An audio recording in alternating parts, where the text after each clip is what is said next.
All right. Okay. So basically, when we talk about vision, what is a vision?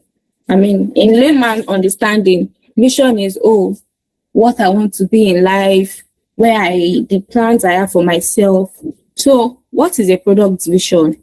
A product vision is a clear, compelling statement that defines the overarching goal of your product. So, it answers two fundamental questions. Why does this product exist? I mean, why are we building this product? Who are we building this product for? What do we want this product to achieve? So it answered these two fundamental questions. Why does this product exist?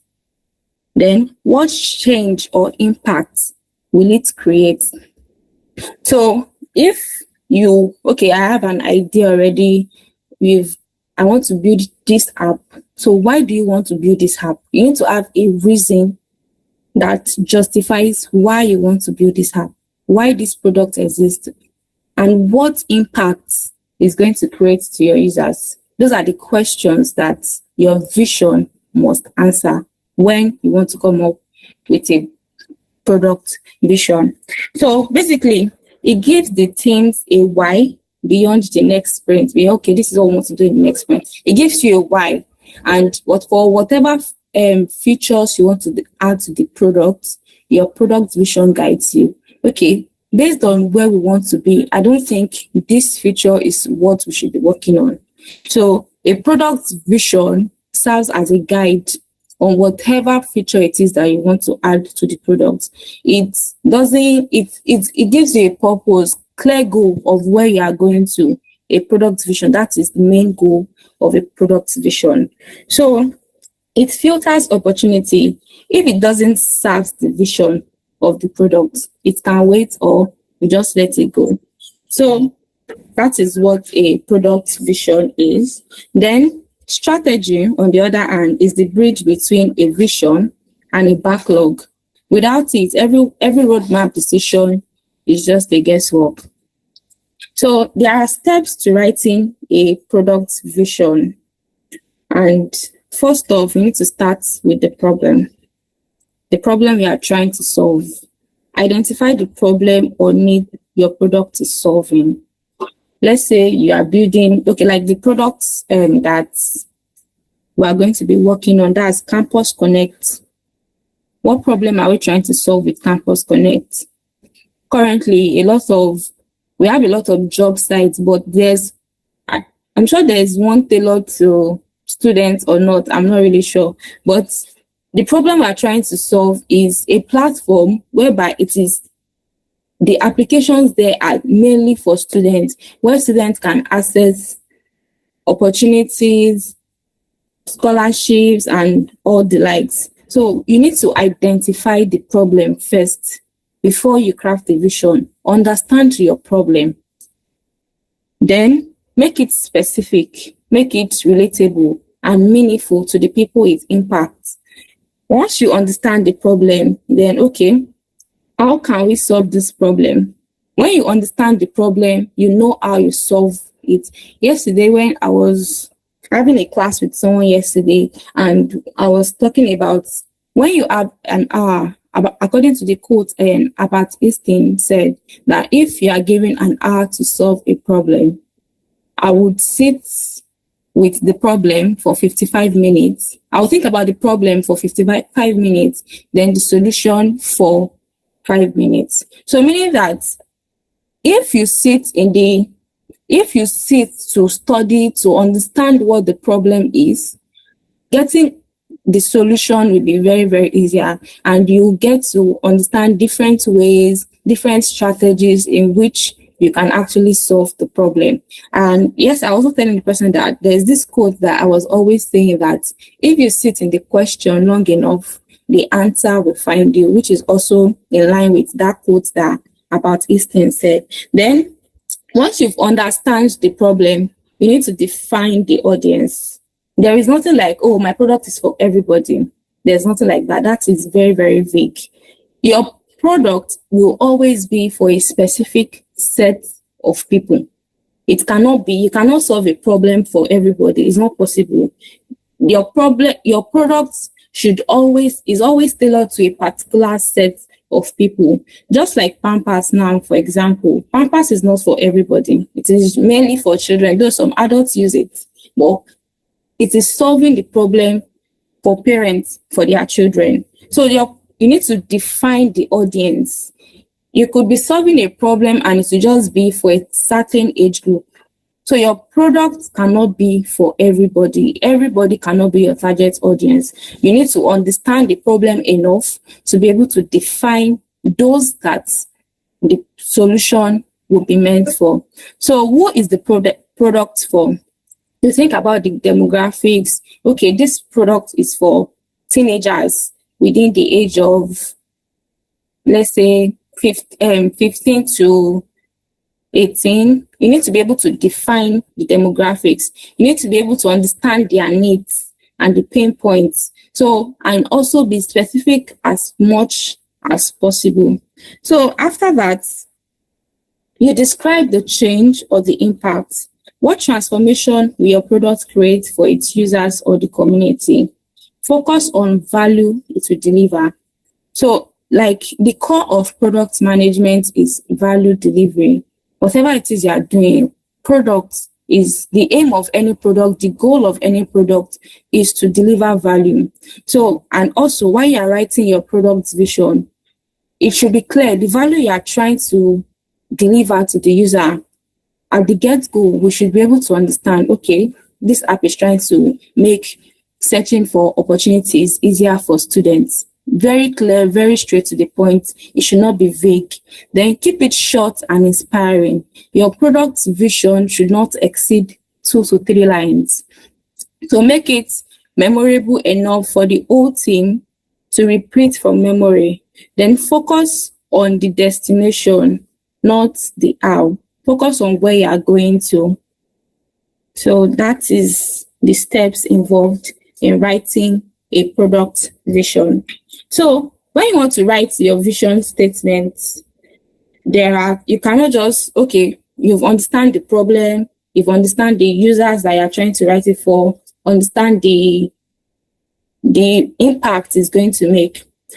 Then the next thing is, how are we going to write it? So this is a template that I usually use when you want to write a product vision. There are different templates out there, but in your statement, in your vision statement, it must contain, people must be able to, okay, this is the product, this is the target audience, then this is the problem, and this is the value it's going to deliver to the users. So this is the template, then the product or service. It helps so people to do this, to solve this particular problem by delivering this. So you need to state what you are building. It must be concrete. Don't be generic. Be specific about what you are building. The pain points that exist that you want to remove. Then the group that it is for, just like you said, you cannot be building products for everyone. Everyone cannot be your target audience. It's not possible. Then the outcome they will come up with. So I have an example here. Say you are building let's say you are building a product for freelancers. I know freelancers, sometimes you get gigs, sometimes you don't get gigs. And the product is to help them with saving, because you have to pay tax. So budgeting for freelancers. So budgeting app for freelancers. This is an example of a product statement. Say our budgeting app helps freelancers with irregular income to stay ahead of tax and slow months by automatically setting aside savings from every payment. So, judging from this vision statement, you already understand what problem we are trying to solve. Please, 1 minute.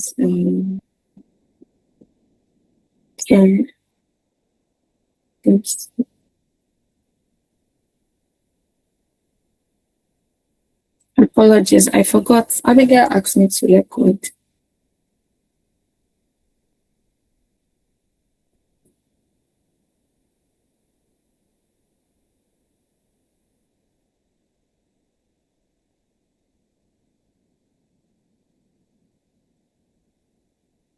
All right.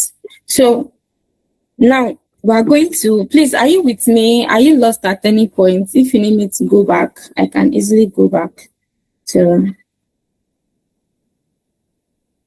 Hello? Go on, we are with you. Okay. We are All with right. you. Yeah, thank you. I want us to do a practical example now with the app we're going to work on. The app is Campus Connect, right? So what problem do we think we are trying to solve with the app?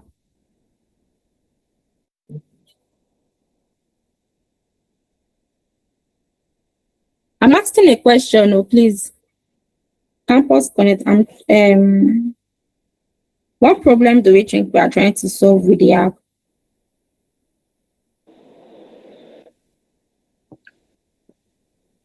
Okay, so Is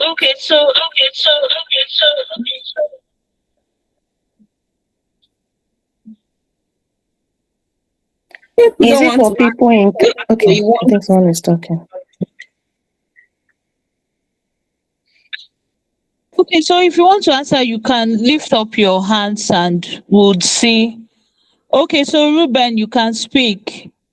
I don't know which of the Ruben now.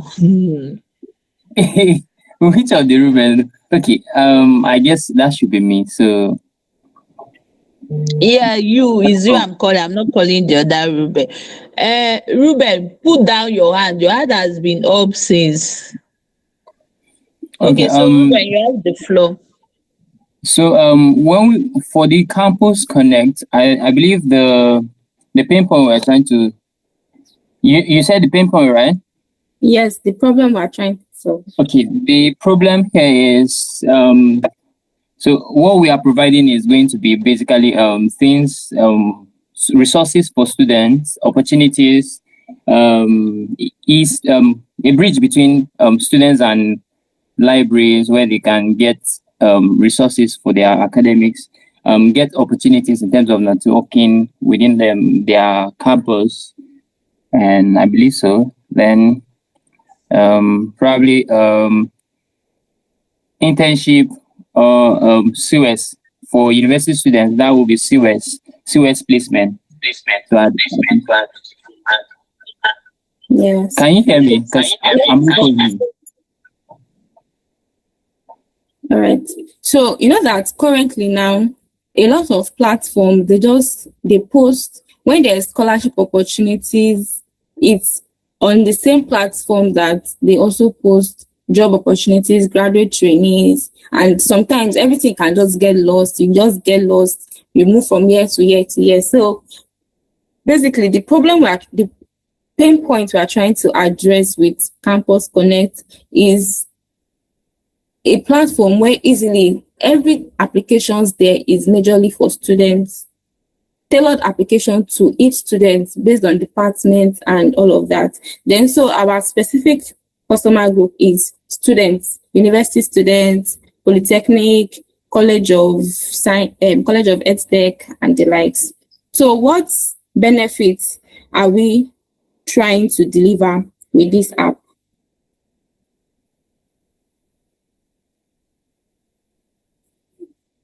Anyone? Yes, please go ahead.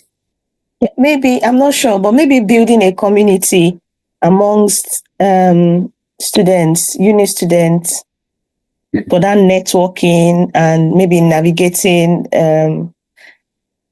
the student life and information resources amongst each other, something. Yes, thank you. So aside from bridging, aside from community, it's also for easy access to opportunities. So now that we've identified the problem we're trying to solve, we also know our target audience. Can someone just, based on the explanation and based on the templates that we have, can someone tell us what the product vision could likely be? And based on the example we have as well, what the product vision could likely be. There's no right or wrong answer, just notes. Yes, please go ahead. To me, I would say to create clarity among students, to reduce student confusion, and also to help them get how am I going to put it? Get mentorship to help them get easy mentorship. Let me use it that way. So it gives them clarity because now all what they need, they are getting it on a particular platform, and then it helps them get mentorship from people that are probably even more knowledgeable than them. Yeah, thank you. That's a good attempt. Any other person wants to try?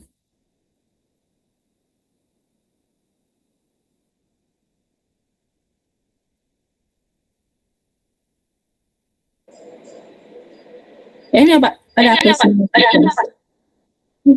Adetola, I think you can speak. Okay, hi. I want to say that the vision would be creating a community where those young students can have easy access to people with opportunities for mentorship, for scholarships, for this, just bringing the people giving the scholarship, or communities or companies giving the scholarship, easy access to students that need the scholarship. So the vision would be something like creating a community where the students need companies. I don't know how to, I'm sorry. I'm looking for an apt word to put it. It's like easy access community, something like that. All right. Thank you very much. Any other person? Last person then I'll tell you what I have here.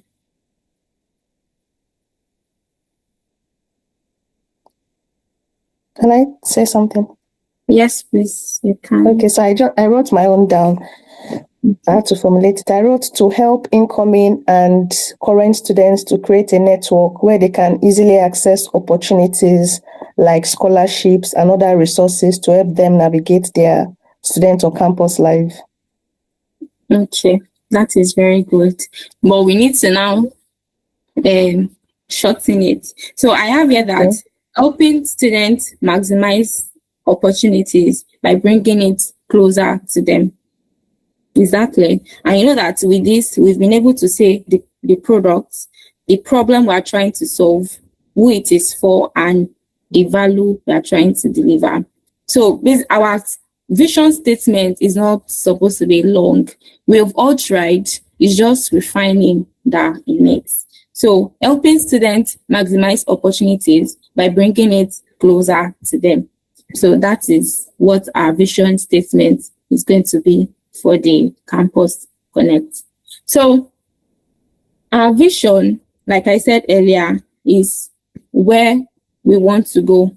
The reason it answers the question of why this product exists, where we are going, where we hope to see ourselves in the next 30 years, in the next 5 years, for as long as the product exists. So the vision answers the question of where we are going. In the next 3 to 5 years, where are we going? Then strategy, product strategy, answers how are we going to get there? Okay, we already understand this is where we are going. Let's say we are going to UK, for example now. How do we want to get to UK? First off, you have to get your passports. Start applying for opportunities, apply for your visa. That is how we are going to get there. So, and how long is it going to take for us to get to where we are going to? So I always say that our life is a product. And if you can understand your life as a product and take all this learning all the key topics in product management, if you can relate it to your life, it will be very easy for you to also translate it to any product we are managing and for you to also understand this. So vision, it answers the question of where we are going. In the next 5 years, this is where we want to be. We want to have served 30,000 users. Okay, how do we want to get there? We want to serve 30,000 users. Are we just going to fold our hands and, once we build the product now, everybody will start using it? No, we need to do marketing, influencer marketing, social media marketing. We need to build this product. We need to, sometimes even like referrals, offer free services to people just to get to. So strategy basically answers how we are going to get to where we want to get to. And the steps is going to involve for us to get there. Then the roadmap answers the question of what are we going to build in order to get to where we are going to. Then backlog is what are we doing right now. So backlog is like the breakdown of your roadmap. Okay, so we already have what we are going to. We are going to work on the features that we are going to work on to achieve this vision, which is to make students maximize opportunity by bringing it closer to them. Your roadmap, okay, first off, we're going to build this. We're going to build that in the next, in quarters. Your roadmap can be in quarters or it can be in Q1. You can say, okay, in 3 months, by the end of 3 months, we must have built this, or at the end of 4 months, we must have built this, or at the end of H1 rather, we must have built this. So roadmap answers the question of what we are going to build and in what order are we going to build it, because we cannot do everything at once. It has to be in sequence. We have to do it one at a time. Then backlog is, okay, now based on the roadmap, what are we going to do now? In this, from January to March, okay, we want to have worked on the AI-powered features. From April to May, we want to have worked on any other feature. Is it maybe the payment subscription features? Then from June to July, we want to have worked on this. So roadmap basically breaks down the strategy. That is why it is in this sequence, it is in this order. You have to work on one first. You have to answer the question of one first before you go to the other. So once you already understand where we are going to, it will be easy for you to understand how we will get there. And that is why I said earlier that if you sit in the question long enough, the answer will find you. When you've gotten to understand that, okay, this is the problem we are trying to solve. We've understand the problem. Okay, this is the right solution for this problem that we are trying to solve easily. Okay, how can we now achieve this solution, which is the strategy? How can we build it to make it faster, to make us achieve our goal, our vision faster? Once you understand that, okay, this is how we are going to do it, then okay, we cannot do all these things at once. We need to break it down. We need to now prioritize. That's when prioritization comes in. Okay, we need to do this first. I think this is more cogent for us to do. This is more urgent for us to do. And this can come later. It is important, but it is not urgent. Then backlog, okay, we've understand what we are going to do first. How are we going to be doing it? So then you do it backlog, either sprint or Kanban. Sprint using every 2 weeks. You've worked on some of the items on your roadmap. So each layer should trace back to the one above it. If a backlog item can connect to the vision, ask why it is there. So if an item is in the backlog, for example, let's say search and filter feature. Okay, why is it here? Why are we working on search and filter? It doesn't help us achieve what we want to, where we are going to. If it doesn't help you achieve it, you remove it, then you move over to the next. So another thing is we need to also understand for the product vision and strategy is also our North Star metrics. The product, the tools, these two tools are important. North Star metrics, it captures the values the product delivers. So after you've built the products, you need to understand, okay, how are people interacting with this product? Is this product really delivering value? You know that your product is delivering value when users cannot do without your products. They keep coming back. Oh, this product, I need to go back. So your North Star metrics could be the number of times students visit the platform, the number, let's say it's the landing page now, the number of clicks, the conversion, and all of that.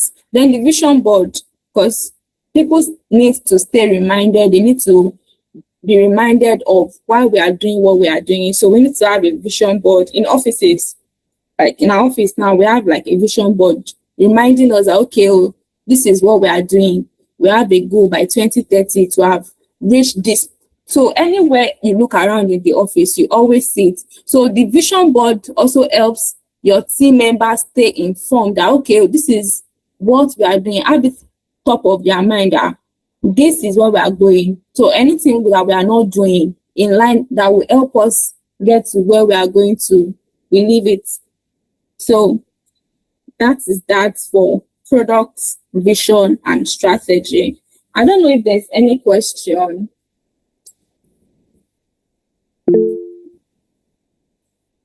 Okay, please go ahead.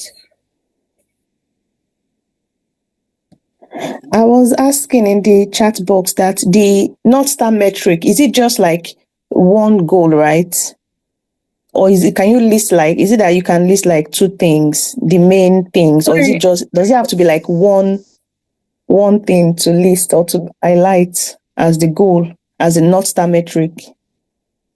Yes. So your North Star metric basically is, it depends on the product you are building, and you determine what your North Star metrics will be. So for me now, I can say for this product we are building, the number of daily active users, the number of people that use this product. Can you hear me very well? Yes, I can. Okay. It's raining, so I have to use my headset. So the number of, it could be your daily active users, your monthly active users.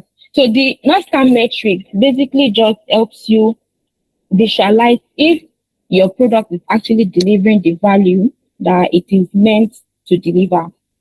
That's just what it helps you track how well your product is doing and how well it is actually delivering value to the users. Exactly. Yes, thank you. All right, please. Next question.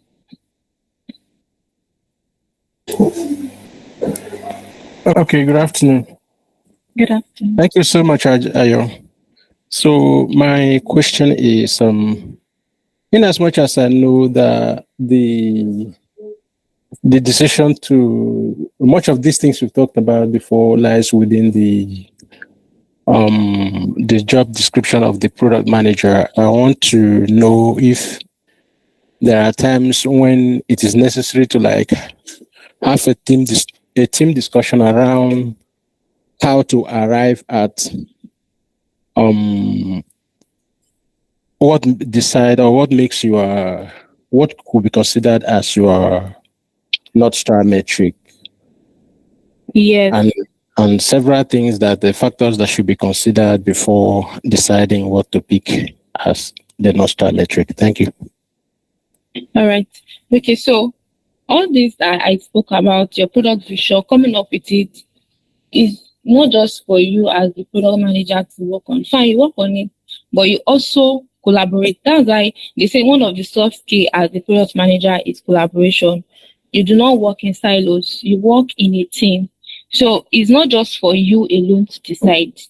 Especially the North Star metrics. Most times, management will also tell you, stakeholders will tell you, okay, this is what will actually help us understand that our product is delivering value to the users.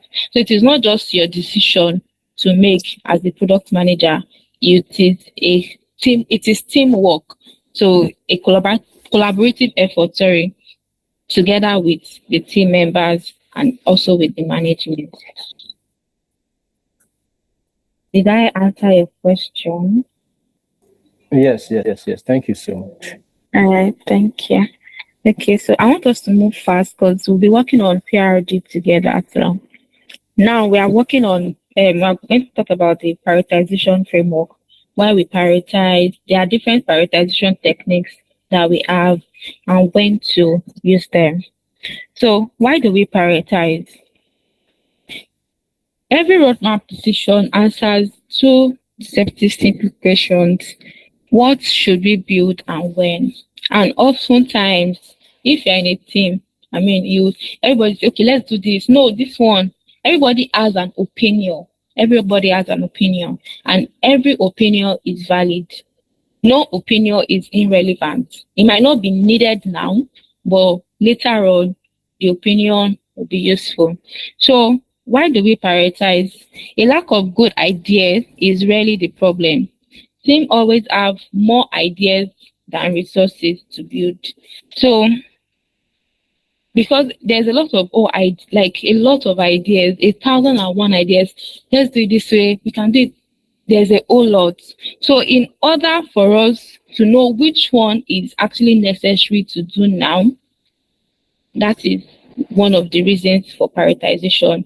And we need to learn how to prioritize properly, because you are not just the only person in the market. There are every other person in the market.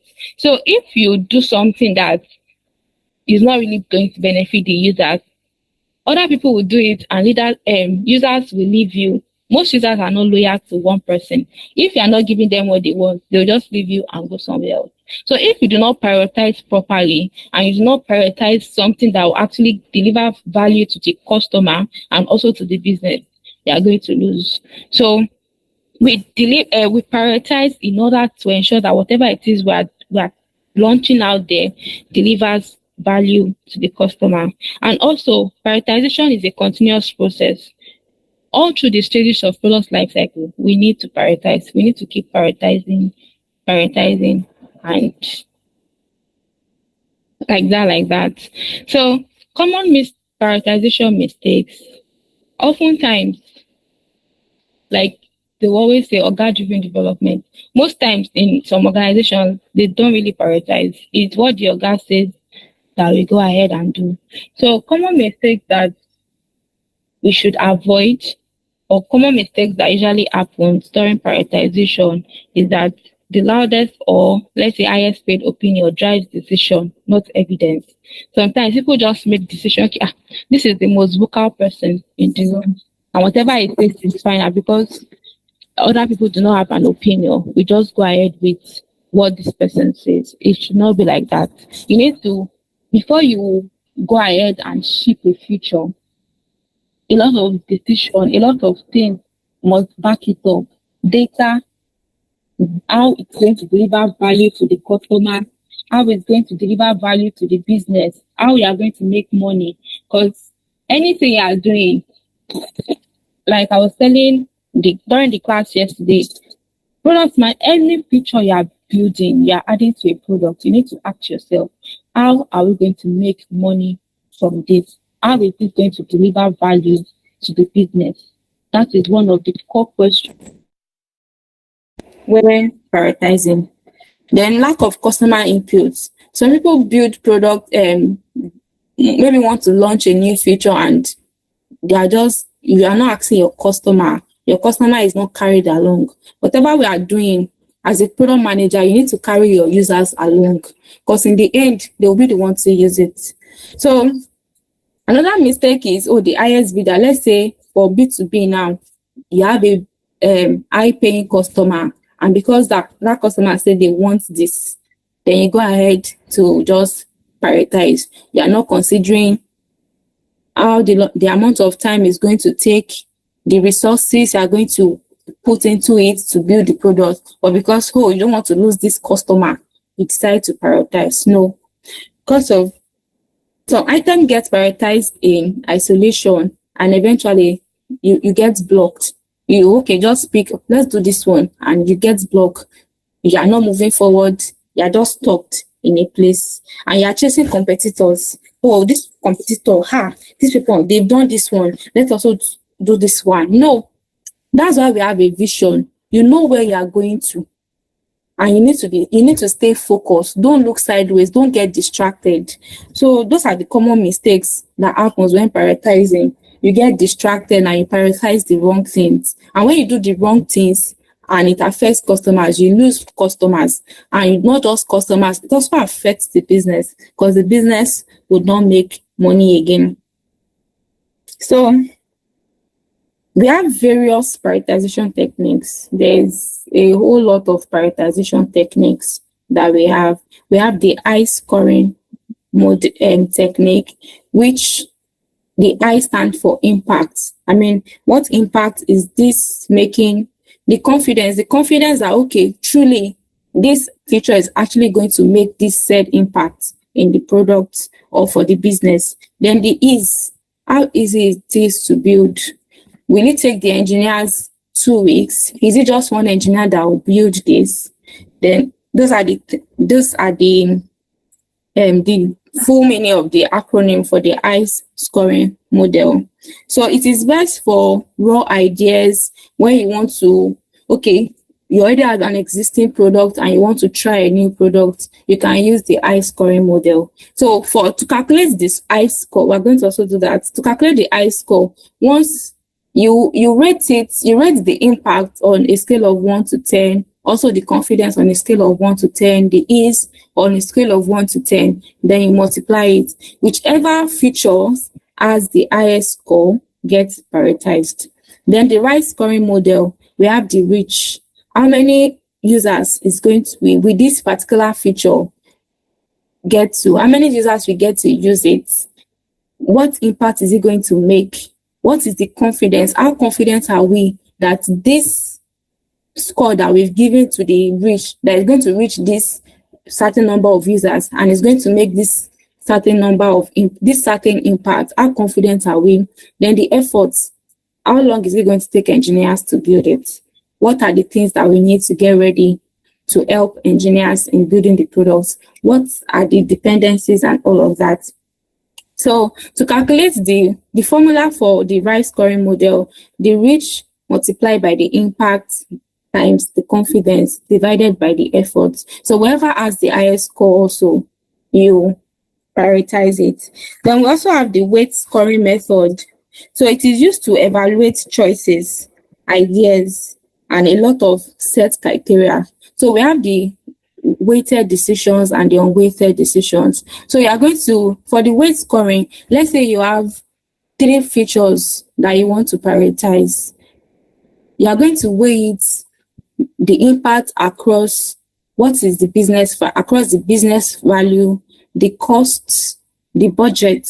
Are we going to build this product? Will it be within budget? Will it be outside of budget? So once you've also calculated that, the highest score also gets prioritized. Then the value versus the impact. This is like a table. You know, when you have 4 tables, the important and urgent, just like we have that table, that is how the value versus effort is also like. I'm trying to summarize because we're going to explain better moving forward. Then the Kano model. The Kano model focuses more on features that provides value, satisfaction to the users over the implementation level. Then we have the story mapping, which shows the user journey. Okay, if we are going to work on this feature, what is the user journey going to be like? How will user move from this stage to this stage to use this feature? Then we have the MOSCA, which is like the most popular form of prioritization techniques or framework that we have, which is the must have, should have, could have, and won't have. Then priority poker, which is usually based on blind rating. Everybody comes together and they just give a score. Okay, no, we rate it. I rate this feature 5. Then everybody discuss. Okay, why did you rate it this? They deliberate, and after deliberation, they make a decision based on the highest I or the name. So the impact, the I scoring, which is the impact times confidence times ease. So you score each idea from 1 to 10 on 3 factors. How big the impact is, how confident you are in that estimate that, okay, this thing is actually going to make massive impact. How confident are you is going to make massive impact? So you are going to rate it on a scale of 1 to 10. Okay, and 5. My confidence level over this level of impact is going to make is 5. And how is it to ship? Is it one engineer that will work on it? Is it 2 engineers that will have to share the tasks amongst themselves and work on it? So basically, that is the I scoring model. You measure the impact, measure the confidence, your confidence level in the level of impact, and the how easy it is for users to use. Then you multiply it, get your score, and you prioritize based on that. So multiply the three together to get a single ranking number. So it's usually best for unsorted list of ideas. Let's say you have a lot of ideas and you don't know which one to focus on. Then you can use the high scoring model. When you want to experiment something, you can also use the high scoring model. Also perfect for MVP actually, because you are trying to ship your MVP fast. Okay, which one should we focus on now? You already have like 100 features that you want to put in the app, but you want to ship the MVP, minimum viable product, something that will help you validate your idea. How are you going to know which one, which product, and which features you should prioritize? So you use the high scoring model for it. So the things to watch out for, some of like the cons of the high scoring model, it can be highly subjective. I mean, we are just giving random numbers and it doesn't account for dependencies.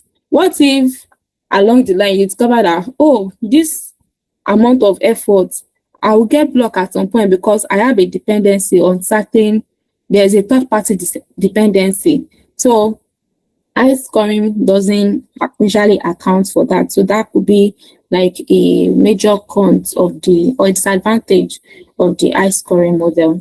Then the right scoring framework is, this framework helps to avoid bias towards features that you personally prefer. So it's time saving and is a consistent framework. It helps when your team are trying to derive the importance of an initiative. So your reach forces you to estimate an actual number of users affected per time period. Then you weigh that affected impact and confidence. Then you divide by the efforts, giving a more defensible comparable score. So for the right scoring model, usually it's best to use it for an already existing product, and that way you can test it using like the A and A/B testing, where, okay, we want to launch this feature, let's try it on a certain number of people first before we will now launch, and see how they interact with it before we launch it to the all users. So let's say now that out of the 50, you have 50,000 users, then you decide to launch it to 30,000 of your users. And out of the 30,000 users that see this new feature that you are trying to work on, let's say like 20,000 interacted with it. That is a good number actually. That's more than half. So you can say, okay, based on this test, this research, this A/B testing that we did, it could, if we launch it to the whole of our users, it can actually impact more than, let's say, 40,000 users that we have. So that is basically you usually use the risk scoring model for, you can also use it for MVP, but it's best used for products that already exist. Then once you've actually estimated the number of reach, you also, just like you do for high scoring model, you also estimate the impact, the confidence, the efforts, then you divide it, and whichever feature has the highest number, you prioritize it. So it is best for comparing several competing ideas on an established product where you have real usage data. So also for the risk scoring model, dependencies are not usually factored in. Dependencies on the reach, on the impact, are not usually estimated and can be inaccurate. So that is for the risk scoring model. For the weight scoring, it evaluates sets of choices against a set of criteria you need to take into account. List your option on a row. So you have a row and a column. The row could be for the items that you want to, the features that you want to launch. Then your decision criteria could be on a column. That's the value you are going to get. What value are we going to get? So this one is also same as the high scoring model and also the right scoring model. But this one, there are criteria that you are going to consider, like the value. What value are we going to derive? The business value, the user value. What cost? How how much is it going to cost us to deliver this value to the users, then the risk involved, then the strategic fit. Sorry,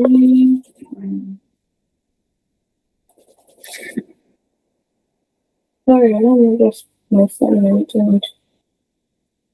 Okay, so then the risk and the strategic fit. Does this align with our goal, where we are going to? So once you've ascertained that, you also assign score based on this, then you weight it based on the scores, and that means you calculate it. Wait, okay, this one is more weighty. Let's go for the one that has less number, meaning that that one will not cost us much, would get more value, then you prioritize. So it's usually best for complex decision among several alternatives with multiple criteria that don't all matter equally. So things you should watch out for. You can overestimate sometimes and you can underestimate. So those are the major disadvantage of the weight scoring model. Then we have the value versus the effort. Just like we have this in this box here now, you are going to weigh the item and the features based on high value versus low efforts. The quick wins, those items that are low efforts or low value versus high efforts, they are going to weigh your features based on that. So whichever feature falls under the high value, you are getting more value from it, and it's taking you less time to roll out that feature. Those are the items that you actually work on. Then we have the Kano model. It is used to prioritize features on the roadmap based on how likely they will satisfy your users. So basically, for the Kano model, we have like 4 functions. Those are the basic features, the features that you know that your customer cannot do without it. This feature has to go in, whether you like it or not. Those are like the sign up, login. Those are the basic features that you know that your product cannot do without. Then we also have the performance feature, just like we have here. So these are the features that you want more of this because they would satisfy the users. Then we have the pleasant surprise. These are delighters. Necessarily, they don't have to be there, but when they are in your product, users get excited. Oh, this one, wow.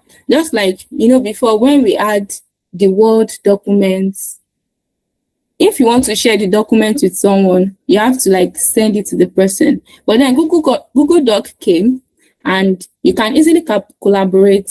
5 persons can be working on the same document at the same time. So that's a delighter feature because if users don't have it, easily they can just send it to each other and work on it.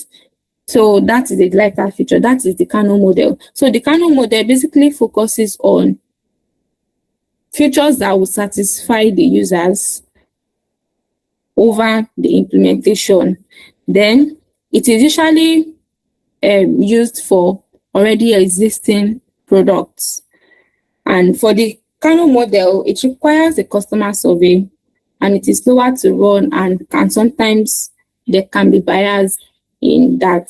Then for the story mapping maps the user journey as a sequence of activities across the top.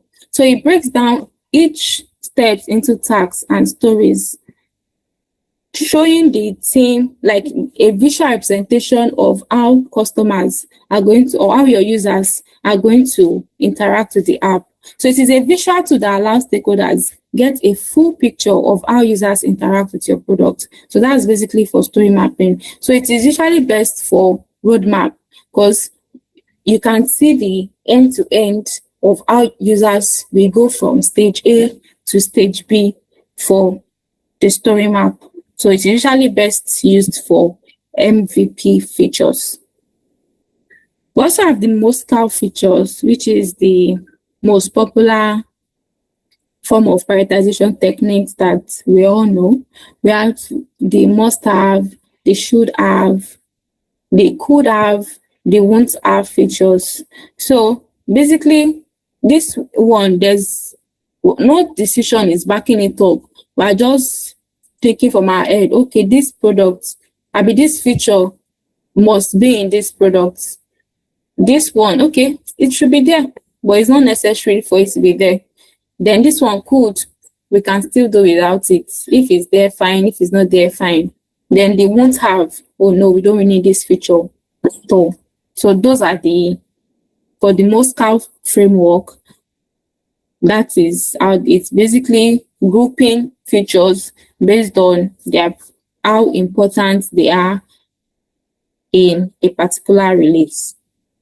Then we have the priority poker, which is basically based on blind rating, more like also the rise and legs. But this one, we are not measuring the value, we are not measuring the impact. Everybody just come and say, okay, no, I give this feature a 5. Okay, why did they give it a 5?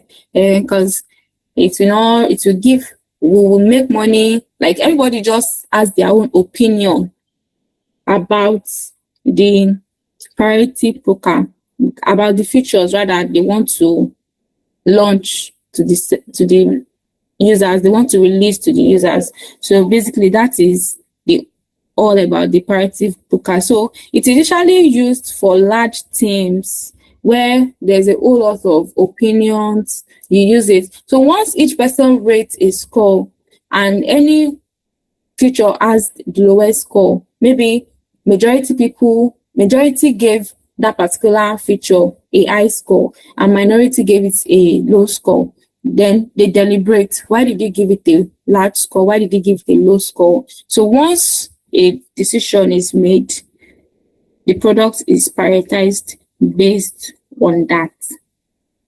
So which framework and when? You use the ICE framework when you want to just check, okay, we have many ideas, we have many features we want to work on. Which one are we going to work on? You can use the ICE framework for that. You can also use the RISE framework. We already have an existing product, but we are contemplating which of these two features should go live first. Should this one go live first or should that one go live first? So you use data basically to prioritize, or when you want to use the RISE framework, you use data. It must be backed with data.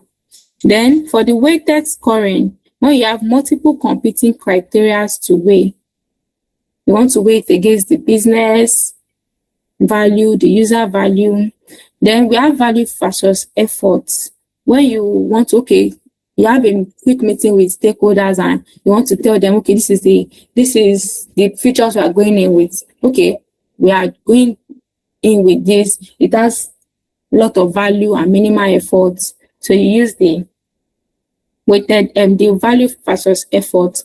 Then the Canon model, when you want something that will delight your customers, something that will attract them, that will draw them in to use the product, you use the Canon model. Then the priority poker, when you have a large team and you want to avoid bias, you use this method or this framework of prioritization. Sorry. Any question?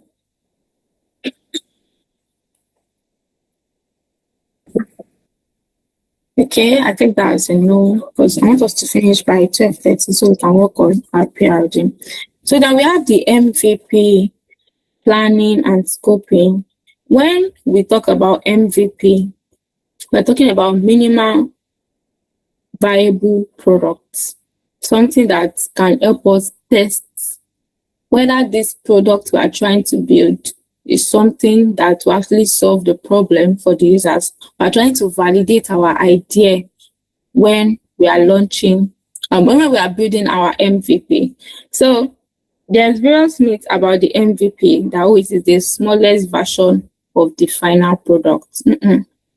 It is the reality is that it is the smallest experiment that tests your riskiest assumptions. During the last class, we are saying you test assumptions. When you discover, okay, you've gotten an idea, you need to test you have a lot of assumptions about the product already. You need to test it. So many people think, oh, MVP is a rough, low quality first release. No, the fact that you want to quickly build something and rush and launch to the customers for them to test and validate whether the idea is something that will fly or that will scale or not doesn't mean you should just launch anything. So it should be focused. It should be a quality product that, okay, this product is solid and can be used.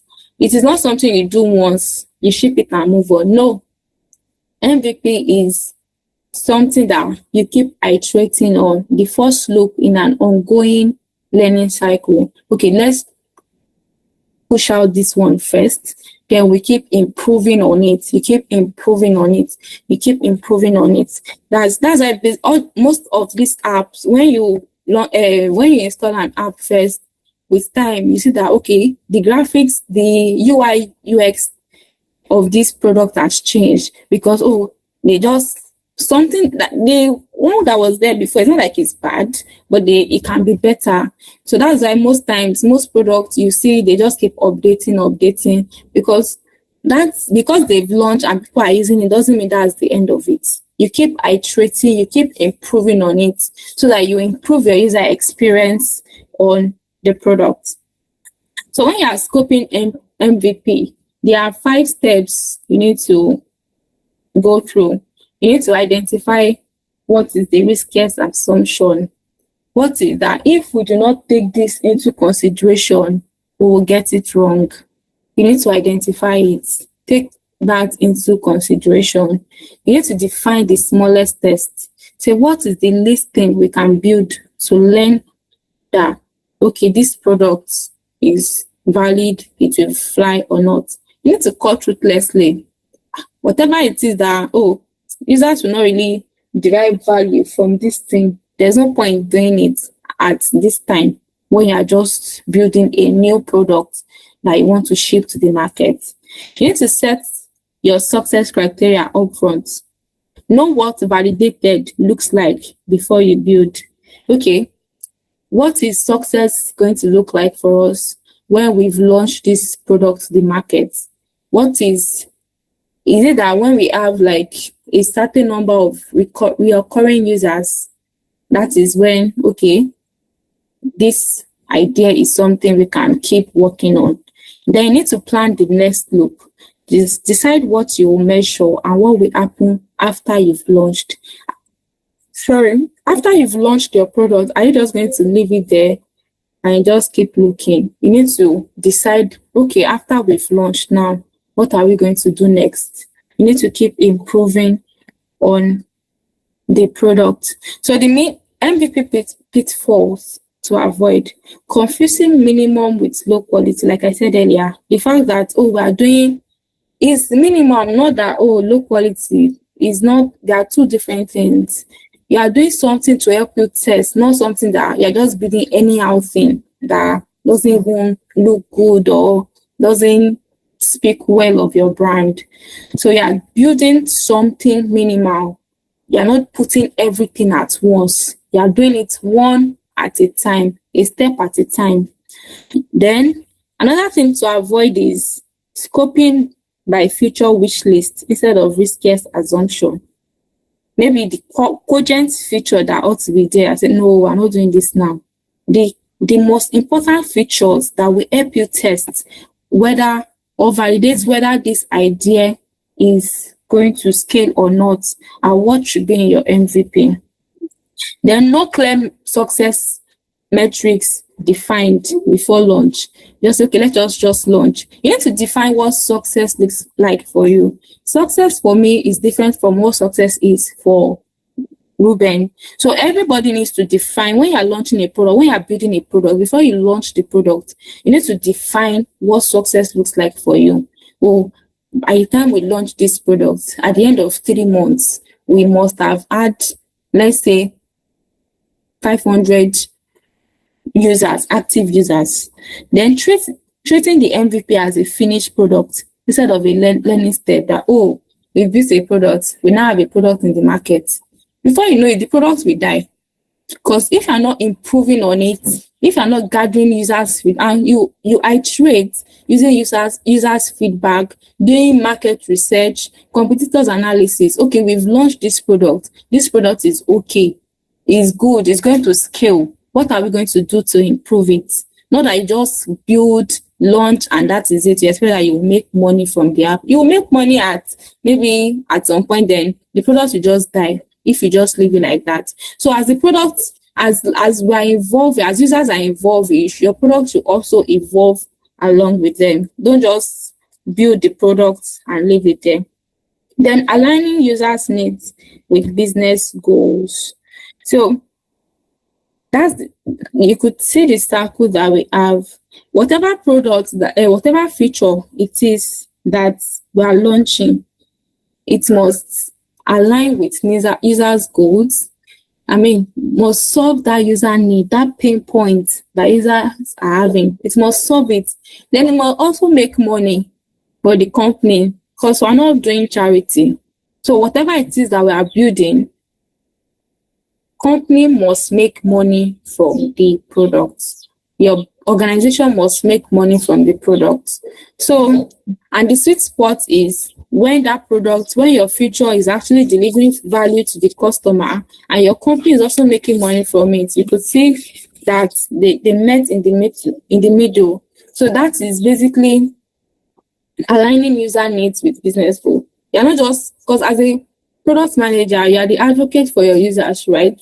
But that doesn't mean you neglect the company. If the product, the feature you're going to launch is not going to make money for the company, you might as well just leave it and focus on one that, okay, customers can derive value from it and will also make money for the business. Though not all features will actually make money for the organization. I should also say that not all features actually make money for the organization, but at least 85% or 90% of your features must actually have business value as well.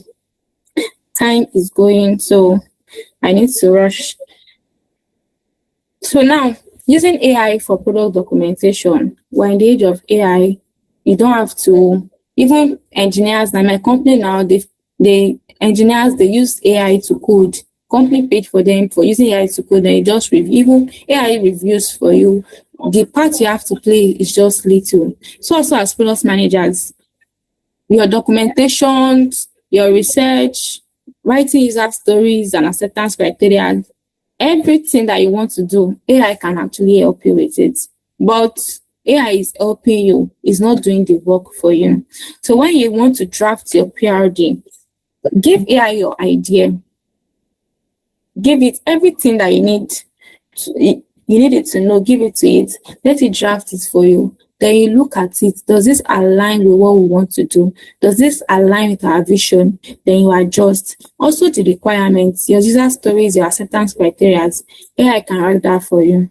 Your test cases, though that one is for QA, but even you as a PM, you can write test cases so that you'll be able to identify edge cases and all of that.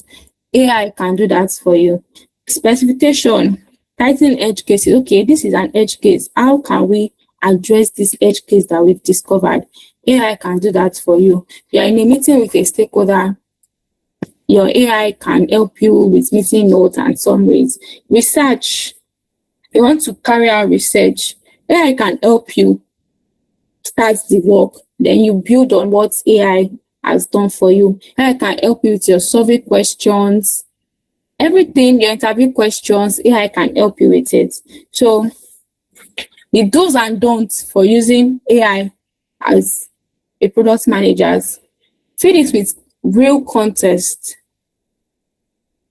Don't just give it the topic. Oh yeah, I want to do this, do the rest. I want to write a PRD for Campus Connect, that a app that connects students with opportunities. Help me write the PRD. No, you need to give it context. If you want to get the best from AI, then your prompting is key. How you prompt AI is key. the value, the level of response, I mean, the best of response you get from AI determines the best prompts you give. If you give it the best prompt, you get best response. If you give it a better response, a better prompt, you get a better response. So your prompting determines the response that AI gives you. So you need to accelerate the first draft, not to make the final call. It should help you draft. Okay, sometimes I had an idea and everything was just very, very scattered. I had to give AI, I want to do this. I have this. I want to do this. This is also coming to my head. It helped me bring everything together. Then I worked on it. When I was done, I showed it, okay, this is the final copy of what I have done. Look at it. What do you think? And when I gave it, it gave me feedback. I worked on the feedback again. So use AI not to do all the work for you. That's what most times when the company, like everybody now is using AI. Some people even use AI. They don't even read what AI gives to them and just submit it or send it to stakeholders like that. No. When AI gives you something, you go through it. Then ask it to help you flag assumptions and gaps. Not just produce polished proofs like, oh, everything is looking good. What about the edge cases? So know that never let AI invent your metrics, your quotes, your feedbacks that you do not have. Don't use AI to falsify things. Always review for accuracy before sharing with stakeholders and keep ownership. Keep ownership. You're accountable for it. Whatever AI produces, if you take it to stakeholders like that and it's not good, you are going to be accountable for it, and it will not look good on you. So that is that about writing documentations with AI. So from this session, I hope we've been able to understand what a product vision is and why it exists and what it can create. And also we've understand our prioritization, I mean the various types of prioritization. Once we are done with the class, I'm going to share resources, YouTube, some of the resources I used while learning and that I still keep using that have really helped me as well on prioritization. I'm going to drop it on the resource channel on the group for us so that we can learn better. Then understand that your MVP is not your final product. It's just for you to test your assumptions. Then a sustainable product is a product that aligns, oh my God, that aligns with user needs and business goals. Then AI is to accelerate documentation. Your judgment still owns your outcome. Thank you, everyone, for listening. My share is very low. We don't even do enough for the class. Yes. So, any questions? I can see there's a lot of hands raised. Please let me switch to my phone. This NEPA has done me dirty today.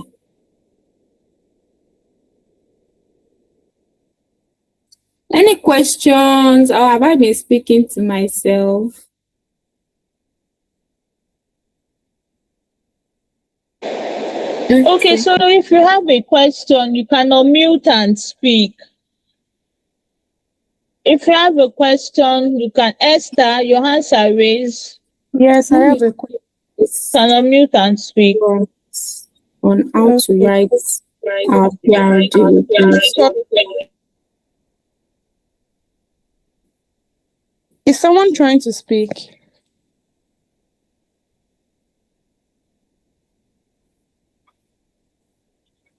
Hello?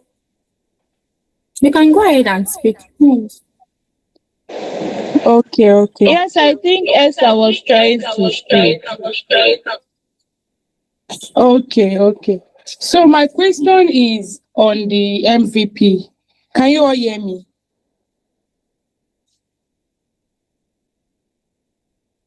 Okay. Yes, we can hear you. Go ahead. So my question is on the MVP. So I want to ask, is there like an amount of feature you are supposed to put on a product to call it an MVP. Okay, I'm going to give a scenario. There was a certain time I was working with a developer to work on a product. So it got to a point, it started adding some features that I feel like it wasn't necessary. And because of, he knew I wasn't really experienced like that as a product manager, because I begged him to let him work as a product manager on that product that I was building. So he allowed me. So I worked on the PLD. I came up with the features and all of that. I told him about it. So it got to a point like about 2 months into building the product, I was already going on well. Then I started adding some features, like there was a particular feature where he added, and it was saying that it's a gifting, it's a gifting feature. So this particular gifting feature now, if the customer cannot pay for the subscription, they can probably send a link to a third party, and then the third party will help them pay for the subscription. That was one feature he added. Then he added another feature of, okay, I think that was the main one for me. And he had another feature for description, that when you put a product, because that particular product is for fashion designers. So he said that when the fashion designers now describe the style, then let me not go into details like that, sure. But he added a feature where you can share the code to a third party, and then the third party is going to gift you. So I was not telling him that this particular feature that he's adding, I do not think is going to be good for just an MVP, because the MVP is supposed to use to validate the idea and to know if this product is going to survive in the market or not. We don't know. And then it looks like you are more concerned about making money and not concerned about if the user are going to benefit from this product or not. Because why would you be building products and the first thing that comes to your mind is, if your user cannot pay the subscription, they should be able to get money from another person? Why would that come to your mind? Are you not supposed to at least even make them see gold in your products that will also make them want to use their own money to pay? Because at the long run, these users might just start depending on a third party to pay for them. And they might not really value your product, because at the end of the day, it's not like they're using their money to subscribe. So they can just beg anybody, any random person, and be like, please subscribe for me now. And the person might just subscribe, whether your product is really valuable to them or not. So I was telling him that it's not like a good thing for him to put for an MVP. But he didn't listen to me. And then he went ahead to launch the product, even with that feature. And that particular feature, I didn't know, because I now dropped out from the product. I didn't like the fact that I was trying to share my idea with him, and he was just trying to cut me off or tell me to keep quiet, because I was the one that begged to work as a product manager, and I didn't really have experience. So my question is it that particular feature is actually a must-have or a good to have for an MVP? Or is there a particular feature that you build and then you know that, okay, I think this is an MVP, or this is good to be an MVP? At what point are you going to know that this product is an MVP? Or is there like an amount of features that you're supposed to use to build a product to know that this is an MVP that I'm about to launch? I don't know if my question makes any sense. Yes, your question makes sense. So there's no amount of feature that will determine what an MVP is. But so far, the core features that would solve the needs that the problem you are trying to solve is there. That is what determines an MVP. And an MVP, when you are trying to validate an idea, fine. When you are thinking of a product, you are thinking of how you are going to make money from the app. But that should not be the first line of action that, okay, let me launch this, let me add this feature that will make money. At least validate the idea first. Let users understand the value they are going to derive from the product before the subscription model feature would not come in. So that could have been a should have, like, or come later, maybe part of the must-haves, because it's not all your must-have features that will actually even go live too. So far, the core features that is going to deliver value and solve that particular problem you are trying to solve is in the MVP. That is what an MVP is. The core feature that is going to solve that problem that you saw, that you say, okay, this solution will actually solve this problem. That is what should be in an MVP. Making money should not be the first priority. Delivering value and seeing how users interact with the app should be what your first priority should be. Because some users will be like, hello, just like you said, I'm not driving value yet, and you're already asking me to make payments. Or so some users will just, that can even be a turn off for some users. So an MVP, no amount of feature can determine what an MVP is, but features that will show that, okay, this product actually is going to deliver value to a customer is what should be in an MVP. I don't know if I answered your question. Yes, you do. Another question that I have concerning the MVP is that, is it good for an MVP you make it subscription based? Because as at when the guy was about to launch the product, I told him that he should make it free for maybe the first 3 months to allow users to use everything and see if the product is going to be valuable to them or not. So after much argument, he said, okay, he was going to make it free for a month. But me, I was trying to be like, a month is not enough for people to see if this is going to be valuable. 10 months is enough. So my question is, whether a month or 3 months, is it good that at first when you are launching your product, you're supposed to make it free, or you are supposed to make it subscription based even from the first month? Or is there a way that they do this marketing strategy stuff so users will also want to use your products? Because me, I believe that you should first make it free and allow them enjoy it before you start trying to monetize it. Yes, so users are to see the value first. Don't go first. I mean, just like when you want to buy something, when like a cake channel or all these cake vendors, I've encountered quite a number of things that they are selling cakes like, okay, you can taste first. If you like it, then you pay for it. So then you buy and pay for it. So first, give like free trial first. That's why some products you have free trial. If you say that, okay, I'm enjoying this thing, then you can go ahead to pay. Even for already existing products, they don't expect you to just start paying once you start using the product. So at least give users time to see the value they are going to get. And once you see that, okay, users are getting value, then start prepping their mind through maybe your email marketing that, okay, very soon we introduce the subscription model, and this is what it's going to entail. We're going to have the basic, the advanced, and the most advanced subscription model. So first off, when you are launching to sell and to your buyers or to your users, don't make it paid. Let them use it for a while to see the value they are going to get from it. The 1 month, depending on the kind of product, 1 month can be enough. Well, ideally, within a month to 3 months, for users to see value. Then once they start seeing value, you start prepping their mind ahead of time that, okay, these products that you've been enjoying all these features for free, very soon you start to pay for it. Yes, thank you very much. You're welcome. Nelly, your hand is up. Yeah, I wanted to ask something that I think Esther has sort of asked, but hasn't really been answered. I have 2 questions. The first question is, how do you really write a PRD? I recently participated in something, and in the PRD, I was also requested to write an FRD, and I was like, what is an FRD?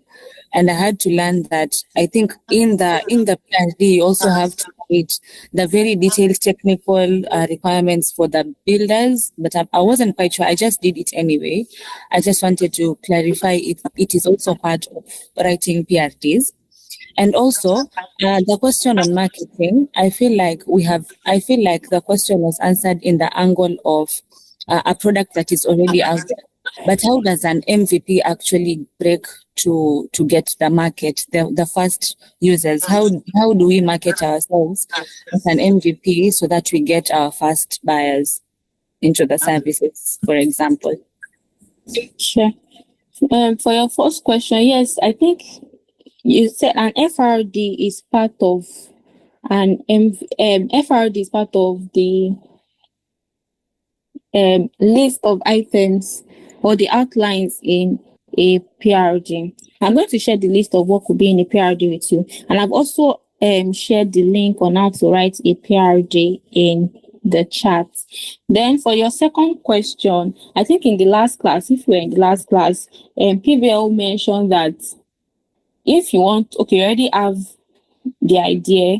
When you want to validate, you can validate using the quantitative or the qualitative, whichever method you are using. You can always ask your users for the qualitative method. Now, would you like to join our wait list? So then you collect their email. So once you are ready to launch, you start informing those users ahead of time that, okay, we're about to launch our product. Then also social media, you have to start advertising yourself, telling users about your product. So that is basically how you launch product. Then you can create a landing page for waitlist and also attach it to any of your social media posts, so that when users see it, when they understand the product and the solution you are trying to give, oh, this time I want to try it. Or reach out when you already know who your users are. Once you collect their data, but from your user research, when you are doing your user research, at that point is when you collect the informations of. That's when you start gathering your wait list for the first set of people that you launch to, and also social media marketing as well. All right. We have quite a number of hands. Okay. I have done Vic. All right.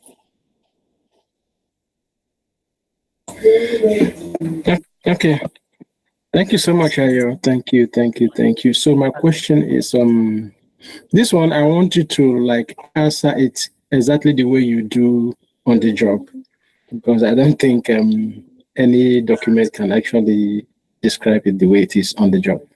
So on prioritization techniques or frameworks, we have quite a number of them that you've taken us through today.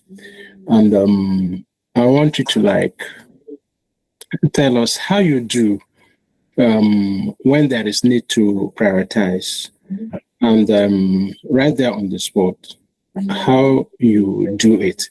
Because I don't want to believe that, and for want of time also, I don't think it is very, very easy to okay, now I have this product or this feature and I need to prioritize, so let me go through the frameworks and see which one suits my situation right now. I don't know if that is possible every time. So, but you are faced with a situation right there and you need to prioritize and you don't have the time to go over all this. How do you just from your memory know which one is suitable for this situation, for this product or this feature right now, and then you just go ahead? Okay. Thank you. All right. So currently where I work, we've not, because the kind of product we work on mostly is because it's business, it's for its government. So it's what government wants that most times you put. But recently there was a time we had quite a number of, when I had a meeting with the stakeholders, that's the users of the app, the middle man. They are not the main users, but the middle person. They were like, oh, we want this. And my senior PM and I were I was like, oh, the user says she wants this. No, what's value? I was telling her that I was trying to explain to the customer, but she was not understanding.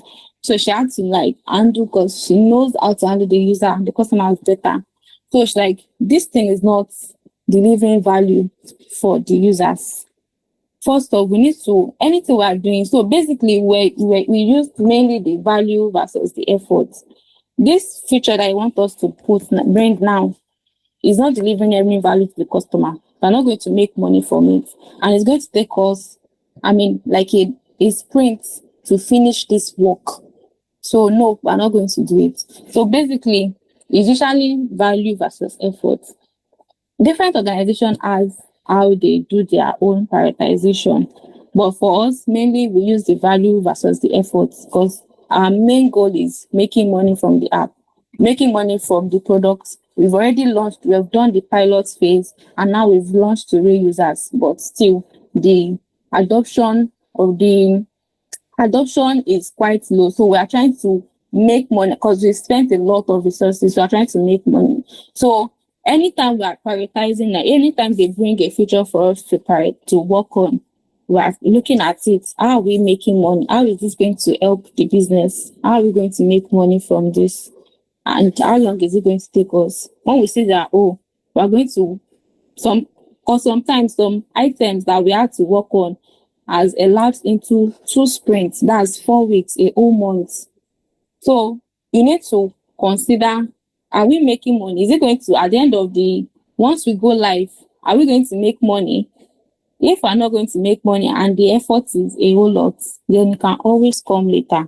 So we focus mainly on things that helps us make money and also makes the user experience seamless. I don't know if that answers it.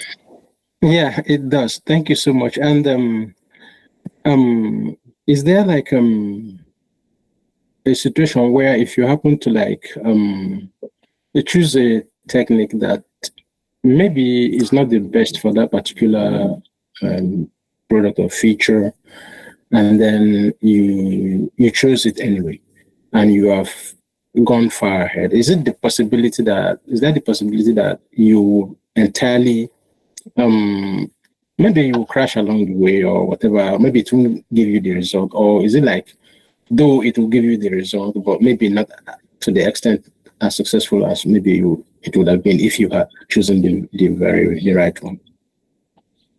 I'm not sure I get your question. Okay, let me come like this. If you were supposed to the product or the feature you're trying to prioritize is maybe the RISE framework is the best framework for it, and maybe you ended up choosing maybe the ICE framework. What will happen at the end of the day? Okay, to be sure I get you. If you use a particular framework when you're supposed to use another framework, what will happen? Is that what you're trying to ask? Yeah.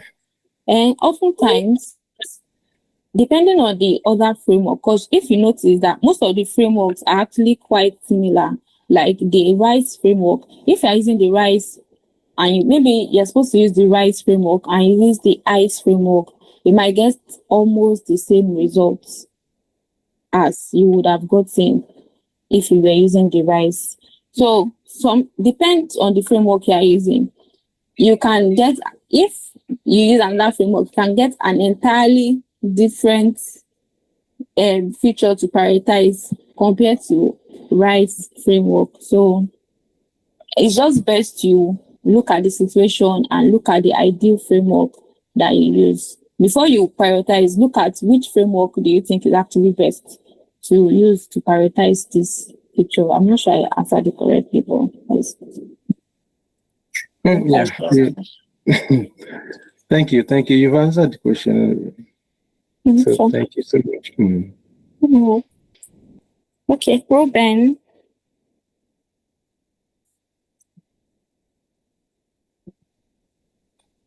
Is that me or the other one? No, I think it's you. You're the only one. All right. So regarding the matrix, so I am going to drift back to the PRD issue, right? Regarding the matrix of checking how your predictions, checking how the performance of the users, what to expect, that's metrics and KPIs. How do you measure that when it is a totally new product? How do you determine what is the matrix that you're going to be using? That's my first question. Sure. Then when you answer it, I will give you the second one, please, so that I will not be. Okay. So depending on the product you are working on determines the metrics. For example, now if you are working on an e-commerce platform, your KPI will be the amount of, not just the amount of items that were added to carts, but the total number of users that actually added products to carts and checked out. So that could be a metrics that you are tracking. So, or daily active users, maybe you launched a fintech app now. How many users use the transfer feature? How many users sent money? So, depending on the product, determines the feature and the metrics that you're going to set for your product.